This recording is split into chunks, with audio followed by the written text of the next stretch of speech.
আসসালামু আলাইকুম। হাঁসের মাংস আমাদের অনেকেরই অনেক পছন্দের। আবার কেউ কেউ আছেন হাঁসের মাংস পছন্দ করেন না, খেতে গেলে গন্ধ লাগে।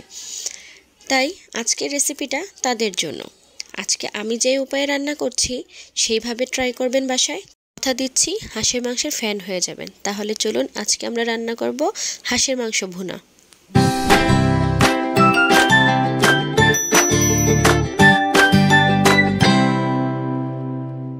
হাঁসের মাংস রান্না করার জন্য আমি প্রথমে এখানে একটা পেস্ট তৈরি করে নেব। আমি এখানে 3-4টা কাঁচামরিচ এবং কিছু কাজু বাদাম এবং একটি টমেটো ব্লেন্ড করে পেস্ট করে নিয়েছি। এবারে আমি একটা হাঁড়িতে দুটো দেশি হাঁস মিডিয়াম সাইজের টুকরো করে কেটে নিয়েছি।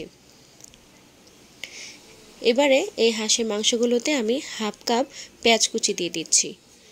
এবারে দিয়ে দিচ্ছি 4 চামচ দিয়ে আদা বাটা। হাঁসের মাংস রান্নায় মশলার পরিমাণটা একটু বেশি দিবেন। দিয়ে দিচ্ছি রসুন বাটা। এবারে দিয়ে দিচ্ছি প্রথমে যে পেস্টটা তৈরি করে নিয়েছিলাম সেই পেস্টটি সম্পূর্ণ দিয়ে দিব। আর দিয়ে দিচ্ছি পরিমাণ মতো লবণ। দিয়ে দিব শুকনো মরিচের গুঁড়ো। দিয়ে দিচ্ছি হলুদ গুঁড়ো। এবারে দিব গরম মশলার গুঁড়ো। গরম মশলার গুঁড়ো দেওয়া হয়ে গেলে দিয়ে দিচ্ছি ভাজা জিরার গুঁড়ো। এবারে কিছু গোটা গরম মশলা দিব। তার মধ্যে এখানে দিয়ে দিচ্ছি কয়েকটি এলাচ, দিয়ে দিচ্ছি 2টো শাহি এলাচ, দিয়ে দিচ্ছি লবঙ্গ, স্টার অ্যানিশ এবং দারচিনি। আর আমি এখানে 2টো বড় সাইজের পেঁয়াজ বেরেস্তা করে নিয়েছিলাম, সেটা তেল সহ সম্পূর্ণ দিয়ে দিচ্ছি।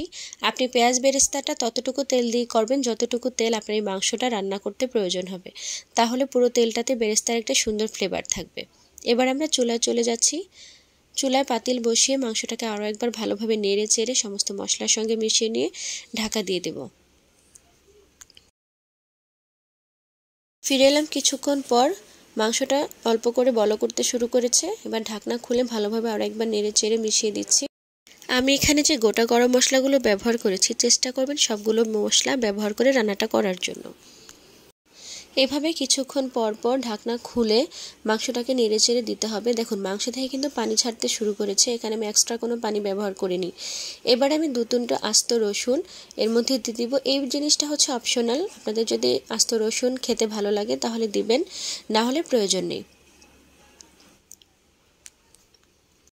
আমি চুলাটাকে মিডিয়াম আঁচে রেখে 40 থেকে 45 মিনিট মাংসটাকে খুব ভালোভাবে কষিয়ে নিয়েছি।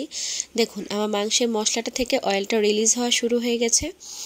এবারে আমি এর মধ্যে ফুটন্ত গরম পানি অ্যাড করে দেব। এই গরম পানিটা দিলে ভালো হয়। এখানে ঠান্ডা পানির চেয়ে গরম পানিটা ব্যবহার করলে মাংসের স্বাদটা ভালো আসে। আবারও ঢাকনা দিয়ে অপেক্ষা করব প্রায় আধা ঘন্টার মতো। আধা ঘন্টা পর ফিরে এলাম। দেখুন আমাদের হাঁসের মাংসের ভুনা কিন্তু রেডি। সুন্দর একটা কালার এসেছে এবং মাংসটাও সুন্দরভাবে সেদ্ধ হয়ে গেছে। বাসায় এইভাবে হাঁসের মাংস ট্রাই করবেন। হাঁসের মাংস ভুনা করে খেলে আমার বিশ্বাস আপনাদের যাদের মনে হয় হাঁসের মাংসে গন্ধ লাগে তাদের কাছে আর গন্ধ লাগবে না। এবং আজকের পর থেকে আপনাদের প্রিয় খাবারের তালিকায় হাঁসের মাংসের নামটাও যোগ হয়ে যাবে। আজ তাহলে এই পর্যন্তই। ভালো থাকবেন। আল্লাহ হাফেজ।